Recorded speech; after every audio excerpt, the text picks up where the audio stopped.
So you want to get into a flow state, right? Where it feels like there's quite literally no thoughts in your minds and you can stay completely focused on the task at hand. Whether you're working, studying, or doing anything else, it feels like you're laser focused and you can get hours of work done in what feels like seconds. I won't waste any of your time. I'm going to give you guys the simplest advice on how to get into a flow state as quickly as possible. And I'll preface by saying there's no way to consistently get here on command.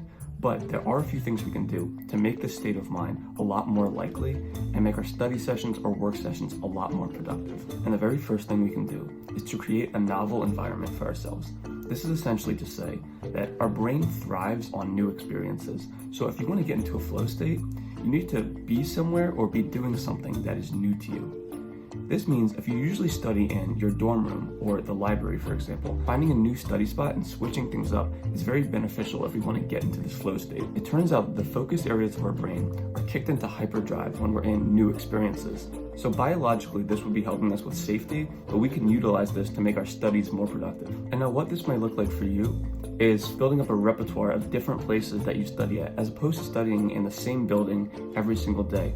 Diversifying where you go to study or work can be very beneficial towards entering this flow state. And interestingly, this novelty doesn't only have to be created by switching our physical location. Switching smaller things in our environment can also trigger this sort of flow state. So if you have a playlist that you always listen to while you study, switching it up and listening to new music, or maybe playing rainforest sounds or rain sounds to make it feel like you're somewhere where you aren't, can all trick your brain into thinking that some kind of novelty is present and that you need to focus that much more.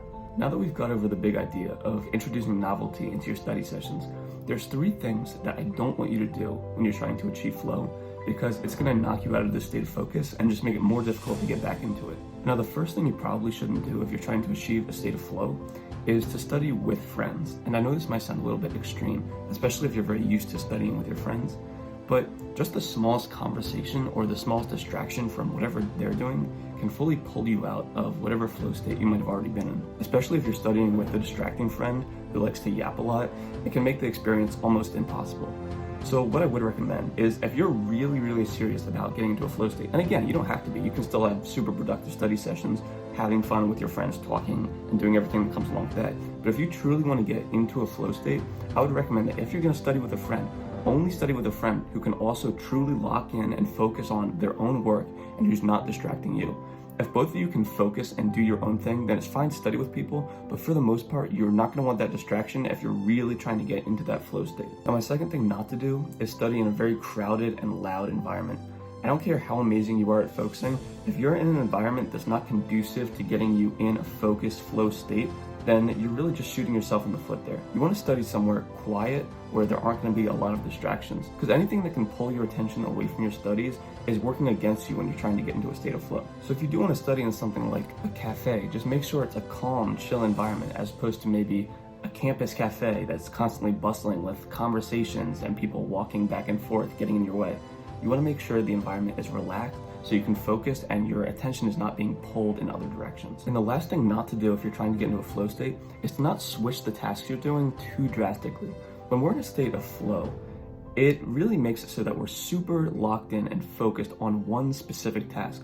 If I'm reading a research paper and then midway through I decide, you know what, I'm gonna look over some biology flashcards, then I'm switching the stimulus I'm attending to so much that my brain essentially snaps out of that focus space, and it sort of brings me back into that area of, okay, I'm switching my attention from one thing to another. It's not required of me to super focus on any one thing, and now I'm out of that flow state. Now I'm not as dialed in as I was before. Having to switch when the tasks are wildly different forces us again to have to resettle into work, and this really just pulls us out of the focus state.